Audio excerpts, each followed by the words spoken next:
This is Democracy Now! I'm Amy Goodman with Juan Gonzalez. We want to turn to the incredible legacy of Toni Morrison. Last week, literary luminaries and social leaders from around the country gathered at the Cathedral of St. John the Divine in Manhattan to honor Morrison, one of the nation's most influential writers. She died in August at the age of 88 from complications of pneumonia. In 1993, Morrison became the first African-American woman to receive the Nobel Prize for Literature. She's also won a Pulitzer Prize in 1988 for her classic work, Beloved. Much of Morrison's writing focused on the black female experience in America, and her writing style honored the rhythms of black oral tradition. In 2012, President Obama awarded Toni Morrison the Presidential Medal of Freedom. Well, at St. John the Divine, Ta-Nehisi Coates, Edwidge, Danticat, and Oprah Winfrey were among those who spoke about Toni Morrison's life and legacy. Oprah Winfrey was the last speaker of the evening. The first time I came face to face with Toni Morrison was in Maya Angelou's backyard for a gathering of some of the most illustrious black people you've ever heard of, to celebrate Toni Morrison's Nobel Prize victory. My head and my heart were swirling. Every time I looked at her, I couldn't even speak. I had to catch my breath.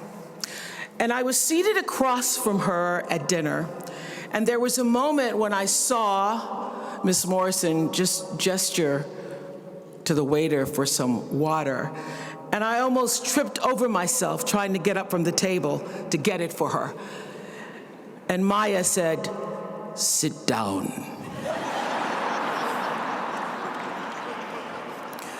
We have people here to do that. You're a guest. So I sat down. I obeyed, of course.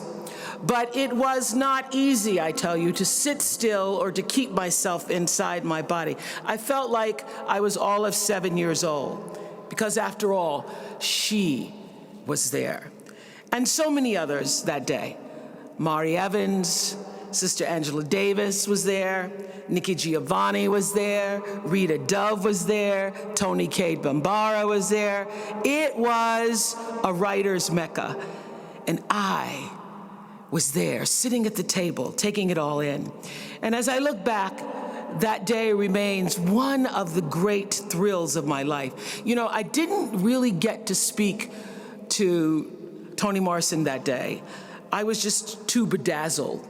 But I had already previously called her up to ask about acquiring the film rights to Beloved.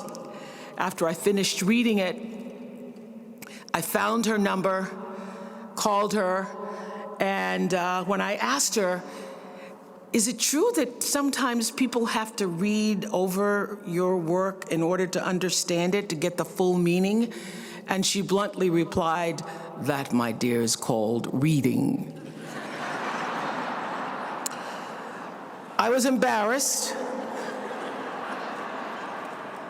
but that statement actually gave me the confidence years later when I formed the book club on the Oprah show to choose her work. I chose more of her books than any other author over the years. Song of Solomon first, Sula, The Bluest Eye, and Paradise. And if any one of our viewers ever complained that it was hard going or challenging reading Toni Morrison, I simply said, "That, my dear, is called reading." There was no distance between Toni Morrison and her words. I loved her novels, but lately I've been rereading her essays, which underscore that she was also one of our most influential public intellectuals. In one essay, she said, "If writing is thinking and discovery and selection and order and meaning, it is also awe and reverence and mystery and magic. And this, facts can exist without human intelligence, but truth cannot." She thought deeply about the role of the artist and concluded that writers are among the most sensitive, most intellectually anarchic, most representative, most probing of all the artists. She believed it was a writer's job to rip the veil off, to bore down to the truth. She took the canon and she broke it open. Among her legacies, the writers she paved the way for, many of them here in this beautiful space tonight, celebrating her. Toni Morrison was her words, she is her words, for her words often were confrontational. She spoke the unspoken, she probed the unexplored. She wrote of eliminating the white gaze of not wanting to speak for Black people, but wanting to speak to them, to be among all people. Her words don't permit the reader to down them quickly and forget them. We know that. They refuse to be skimmed. They will not be ignored. They can gut you, turn you upside down, make you think you just don't get it. But when you finally do, and you always will when you open yourself to what she is offering, you experience, as I have many times reading Toni Morrison, a kind of emancipation, a liberation, an ascension to another level of understanding. Because by taking us down there amid the pain, the shadows, she urges us to keep going, to keep feeling, to keep trying to figure it all out with her words and her stories as guide and companion.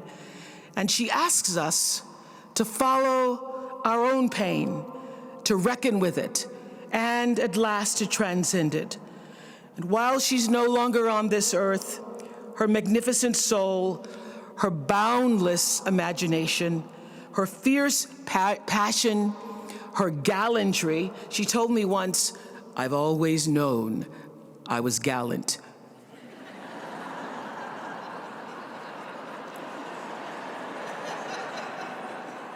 Who says that? Who even knows they are gallant? Well, her gallantry remains always to help us navigate our way through. I'd like to close the evening with an excerpt from Song of Solomon. You know, I have many favorite passages when it comes to Toni's body of work, one that you just shared, Kevin. She's a friend to my mind from Beloved. I love that. Mama, did you ever love us? And the mother's response in Sula. But this one from Song of Solomon never fails to inspire awe for me.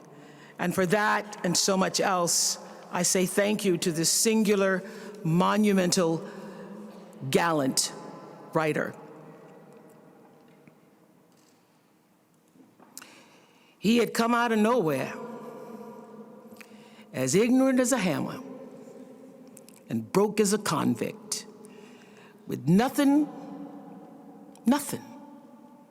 but free papers, a Bible, and a pretty black-haired wife. And in 1 year, he leased 10 acres. The next, 10 more. 16 years later, he had one of the best farms in Montour County, a farm that colored their lives like a paintbrush and spoke to them like a sermon. You see, the farm said to them, see what you can do. You see, never mind you can't tell one letter from another. Never mind you born a slave. Never mind you lose your name. Never mind your daddy dead. Never mind nothing. Here, this here is what a man can do if he puts his mind to it and his back in it. Stop sniveling, it said. Stop picking round the edges of the world. Take advantage. And if you can't take advantage, take disadvantage. We live here.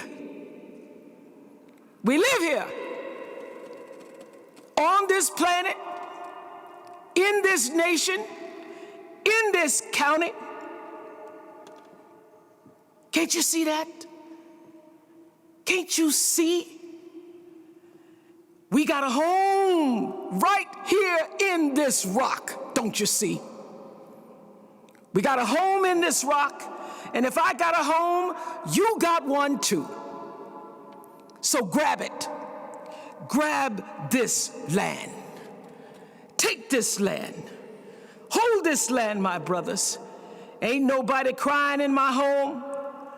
I want you to take this land, make it, my brothers, shake it, squeeze it, turn it, twist it, beat it, kick it, kiss it, whip it, stomp it, dig it, plow it, seed it, reap it, rent it, buy it, sell it, own it, build it, multiply it, and pass it on. You hear me? Do you hear me? Pass it on. Thank you. Oprah Winfrey, remembering the great writer Toni Morrison at the Cathedral of St. John the Divine in Manhattan. The Nobel and Pulitzer Prize winning writer died in August at the age of 88. That does it for our show. Tune in to our Thursday and Friday specials. On Thanksgiving, we'll speak to the indigenous scholar and activist Nick Estes, citizen of the Lower Brule Sioux tribe and author of Our History is the Future. Then we'll hear from acclaimed writer Arundhati Roy on the crisis in Kashmir and growing authoritarianism in India and around the world. On Friday, we'll bring you a special hour with the legendary musician and artist David Byrne. He'll talk about his time in the Talking Heads, his years of bike advocacy, reasons to be cheerful, and his new hit Broadway show, American Utopia. That does it for our broadcast. Democracy Now! Is produced by Mike Burke, Dina Guzder, Nermeen Sheikh, Carla Wills, Tammy Warnoff, Libby Rainey, Sam Alcoff, John Hamilton, Rabbi Karen, Hani Masood, Trina Nadura, Marie Astudio, and Maria Taracena. This is Democracy Now! I'm Amy Goodman with Juan Gonzalez. Thanks so much for joining us.